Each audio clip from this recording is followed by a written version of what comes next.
Assalamualaikum warahmatullahi wabarakatuh.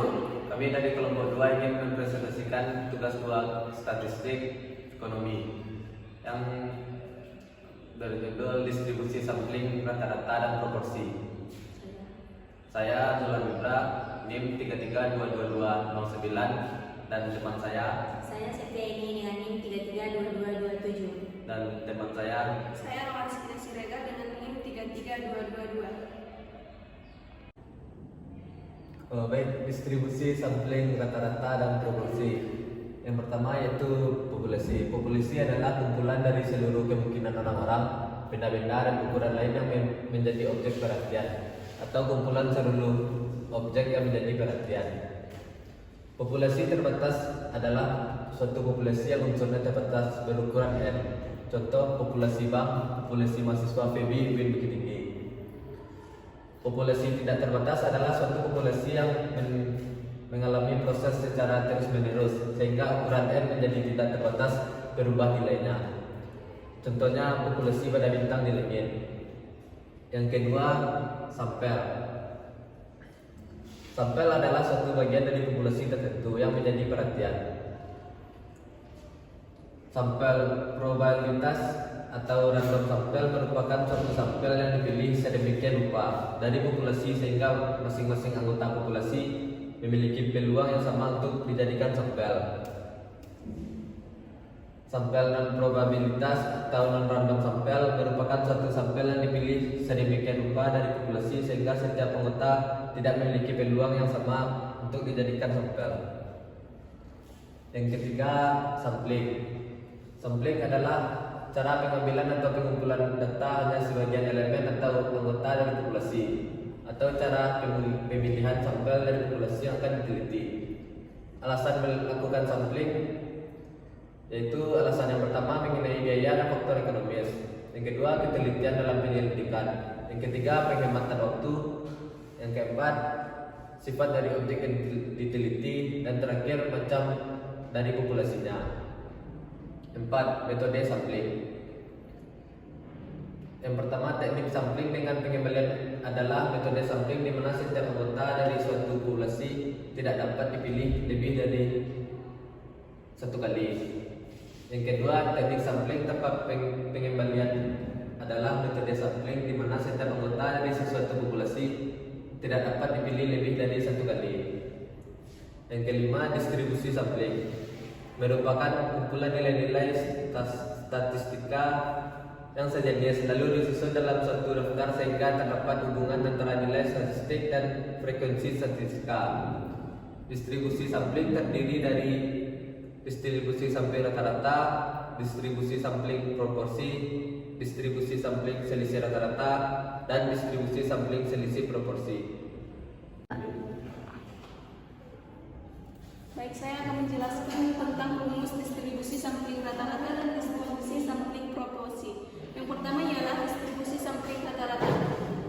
Distribusi sampling rata-rata ialah kumpulan dari bilangan yang masing-masing merupakan rata-rata hitung dari sampelnya. Rumus distribusi sampling rata-rata yaitu terbagi menjadi dua. Yang pertama, populasi tidak terbatas, yang rumusnya N per N kecil sama 5%. Yang kedua, populasi terbatas, N per N besar 5%. Rata-rata rumusnya ialah nu X bar sama dengan nu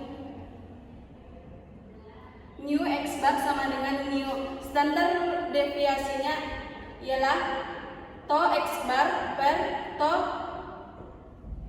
sama dengan to per N, akar N. akar N.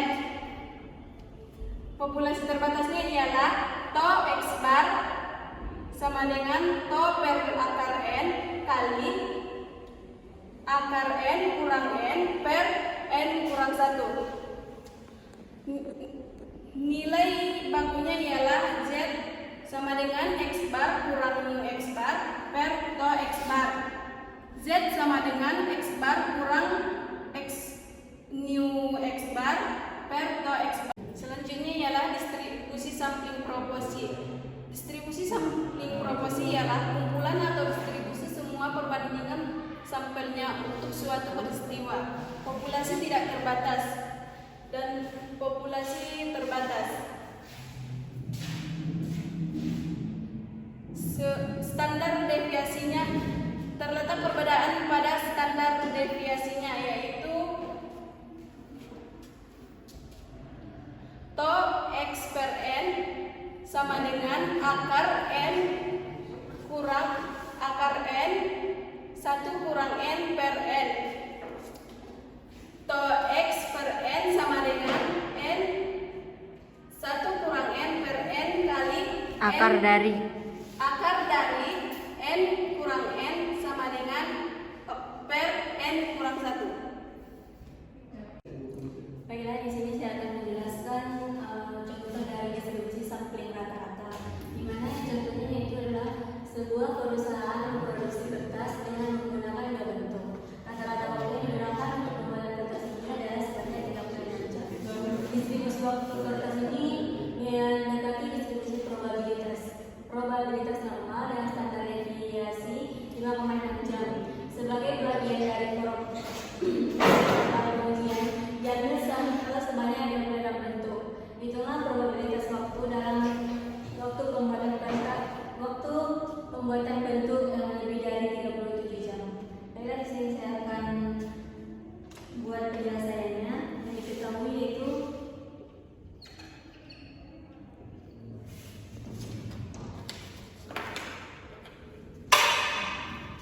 nilainya 36 jam dan tonya 5,6 jam dan n-nya diketahui 26. Jadi yang ditanya P X bar X1 kecil dari 37.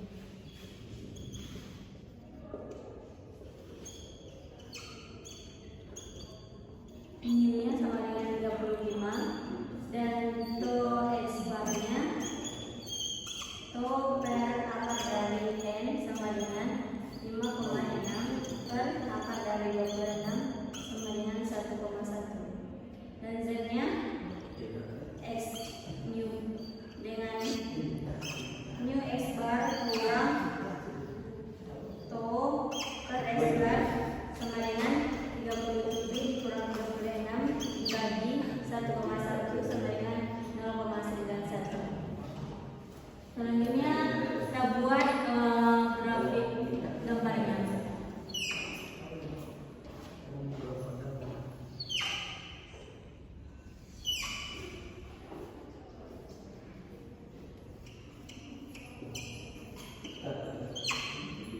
Dan di mana dilihat dari tabel Z.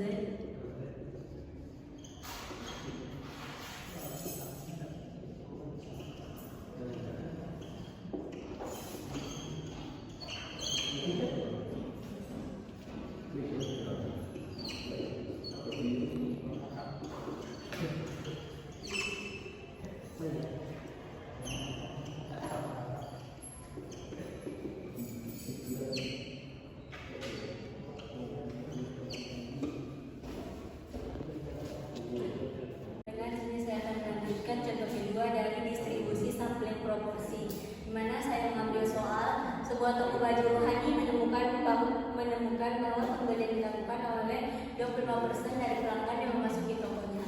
Suatu saat terdapat sampel acak sebanyak 180 orang yang memasuki tokonya.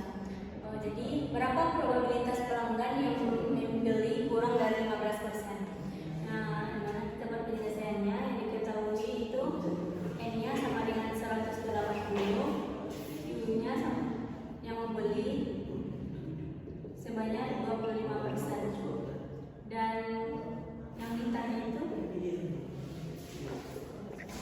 KP X kurang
Dan luas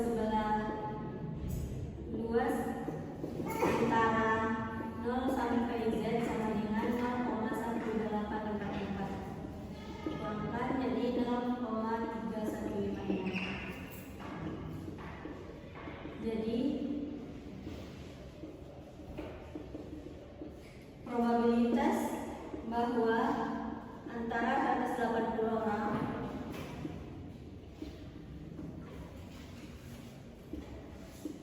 yang masuk ke dalam toko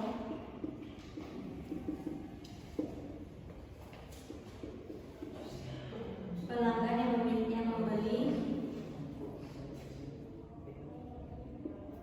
kurang dari 15% adalah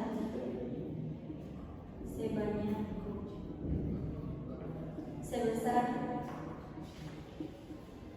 0,3156 atau 3,15%. Sekian hasil presentasi dari kelompok 2. Semoga bermanfaat.